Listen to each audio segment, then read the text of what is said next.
Hi అండి, నమస్తే. Welcome to నేత్ర వ్లాగ్స్. ఇవాళ మన వీక్లీ హార్వెస్ట్ అయితే వచ్చేసిందండి. ప్రతి వీక్ వారం వారం ఏదో ఒక కూరగాయలు అయితే వస్తూనే ఉన్నాయి.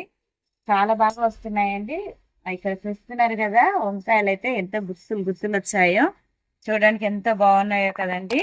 వీటిని అయితే అన్నిటినీ హార్వెస్ట్ చేసేసుకున్నాయి. ఇప్పుడు మనకి హార్వెస్ట్ మొదలై కూడా చాలా రోజులు అవుతుందండి.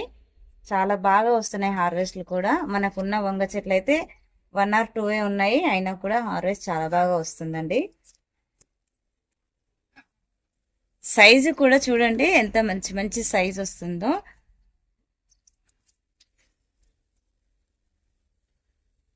ఇక్కడ మనకి వంకాయలకైతే చూడండి ఒక్క పుచ్చు లేకుండా ఎంత హెల్తీగా వస్తున్నాయో. మనకి ఇక్కడ కాకరకాయలు ఉన్నాయి. ఇది ఇంకొక రకం వంగ. ఇదైతే గుత్తులు గుత్తులు వస్తున్నాయండి.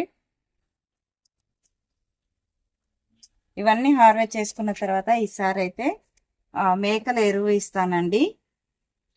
మనము హార్వెస్ట్ చేసినప్పుడు 15 డేస్కి ఒకసారి పశువుల ఎరువు కానీ మేకల ఎరువు కానీ అయితే ఇస్తూ ఉండాలి ఖచ్చితంగా.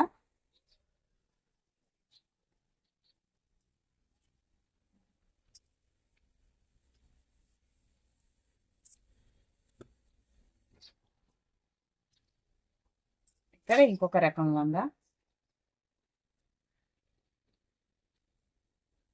ఇది కూడా గుత్తులు గుత్తులు కాస్తుందండి. ఇవైతే నేను సీడ్స్ వేసుకున్నాను, రిపోర్ట్ చేయలేదు. ఇందులో ఉన్నాయండి, ఇందులో ఒక 4-5 ప్లాంట్లు ఉన్నాయి, చిన్న చిన్న ప్లాంట్లు ఉన్నాయండి. ఇప్పుడు దీన్ని రిపోర్ట్ చేసుకోవాలి. ఇక్కడ చూడండి కాకరకాయ ఎంత మంచి సైజ్ వచ్చిందో. మన వంకాయ చెట్లలో దాక్కుందండి ఇదైతే.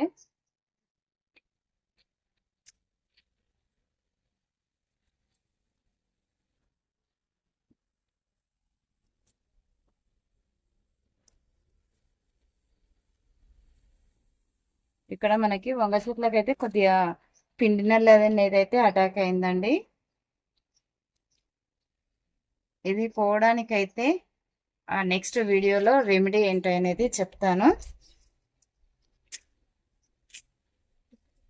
ఇక్కడ కూడా ఉన్నాయి ఇంకా.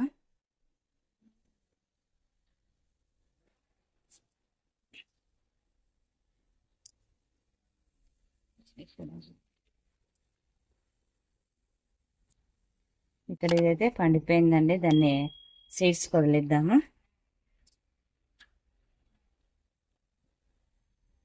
ఇక్కడ చూస్తారు కదండి, 3 రకాల వంకాయలు వచ్చాయి మనకైతే మన గార్డెన్లో. ఇక్కడ మనకు బెండకాయలు చూడండి ఎంత బాగా వస్తున్నాయో. ఇంత పెద్ద సైజ్ కూడా ఎంత బాగున్నాయో చూడండి కదా.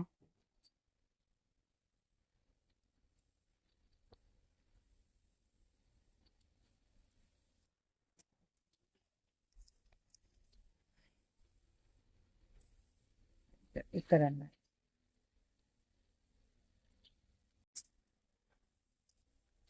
ఎంత లేతగా ఉన్నాయో అండి బెండకాయలు కూడా. ఇలా హార్వెస్ట్ చేస్తుంటే గార్డెన్లో తిరుగుకుంటూ హార్వెస్ట్ చేసుకుంటే మనకి మంచి ఎక్సర్సైజ్ కూడా అవుతుందండి.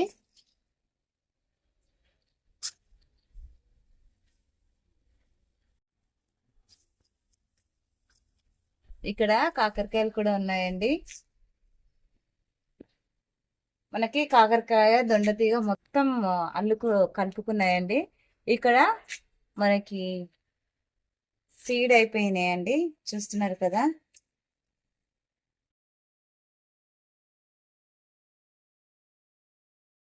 ఇక్కడ మనకి పండుగ వాలినట్టుందండి, చిన్నగా ఉండగానే పండిపోతున్నాయి. ఫ్రూట్లే ఒకటి పెట్టాను కానీ సరిపోవట్లేదు, ఇంకొకటి పెట్టుకోవాలి. మనకి సీడ్స్కి రెడీ అయిపోయినాయండి, అవి కూడా హార్వెస్ట్ చేస్తున్నాను. ఇక్కడ అక్కడ ఒకటి బీర ఉంది, ఇది ఇంతకంటే ఫ్రూట్ పై అటాక్ అయిందండి. ఇంతకంటే ఎక్కువనైతే సైజ్ పెరగదు ఇది. దీన్ని కట్ చేసుకుంటున్నాను. చూసారా, ఇది వేస్ట్ అండి. చిన్న పురుగులు ఎలా వస్తున్నాయో చూడండి, కనిపిస్తుందా? విడిచి చూపిస్తాం. ఇదిగో పురుగులు చూడండి. ఫ్రూట్ ఫ్లై అది జస్ట్ వాలి దాని గుడ్లు అనేది లోకి అది ఆలిపోగానే దాని సంతతి ఎలా ఉత్పత్తి అవుతుందో చూడండి. ఇక్కడ తోటకూర అండి, మనకు బయట పొలాల్లో దొరికే తోటకూర అండి. ఇదైతే ఎంత పెద్దగా పెరిగిపోయిందో చూడండి. ఈ టబ్బులోనైతే నేను కాకరపాదు వేసాను, అందుకని దీన్ని అయితే మొత్తం మొదటి నుంచి తీసేద్దాం అనుకుంటున్నానండి. మళ్ళీ దీని సీడ్స్ పడి మొలుస్తూనే ఉంటాయి.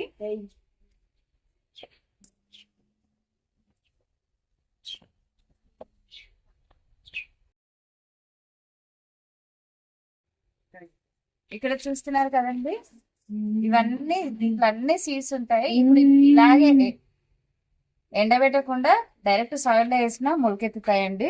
ఎంత పెద్ద మహావృక్షం లాగా అయిందండి తోటకూర.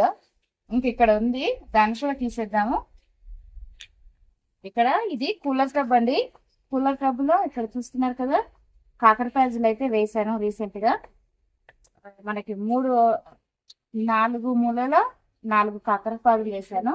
అందుకోసమనే ఇది పెద్దగా అయింది కాబట్టి వీటిని తీసేస్తున్నానండి. ఇది ఇలాగే పెరిగిపోతా ఉంటదండి. మన కాకరపాదులకైతే బలం సరిపోక వంతలనే ఉండిపోతాయి, అందుకని వీటిని ఇప్పుడు తీసేస్తున్నాను. ఇక్కడ చూడండి, ఇదైతే తెల్ల గల్జేరండి. ఇదైతే మనకి ఆడవాళ్ళకి యూరిన్ ఇన్ఫెక్షన్ ఉన్నా సరే ఇది వండుకొని తినడం వల్లనైతే మొత్తం మనకి ప్రాబ్లం అయితే సాల్వ్ అవుతుందంట. అంత మెడిసినల్ వాల్యూస్ ఉన్న ప్లాంట్ అండి ఇదైతే. ఇది మనం సీడ్స్ వేయకోకుండానే మనకి పశువుల ఎరువు వేయడం వల్ల వస్తుందండి. చూస్తున్నారు కదా ఎంత హెల్దీగా గ్రో అవుతుందో. చూసారు కదండి, మన చిన్ని గార్డెన్ లో ఎన్ని రకాల కూరగాయలు హార్వెస్ట్ చేసుకున్నామో. ఇంకా ఇప్పుడు అయితే చిక్కుడుకాయ అయితే హార్వెస్టింగ్ కి ఇంకా ఒక 2-3 డేస్ అయితే అవి హార్వెస్టింగ్ లోకి వస్తుందండి. ఇప్పుడు తోటకూర, తెల్లగల్జేరు, వంకాయలు, ఒక బీరకాయ, కాకరకాయ, బెండకాయలు అండి. మన టెర్రస్ గార్డెనింగ్ చేసుకుంటున్నాం కదండి, ఒక్క కూరగాయ వచ్చినా మనకి ఎంతో అపురూపం కదండి. ఐ హోప్ ఈ వీడియో మీకు నచ్చిందని అనుకుంటున్నాను. నచ్చితే లైక్ చేయండి, షేర్ చేయండి, ఛానల్ ని సబ్స్క్రైబ్ చేసుకోండి. మరిన్ని వీడియోస్ కోసం బెల్ ఐకాన్ ని క్లిక్ చేయండి. Thank you for watching.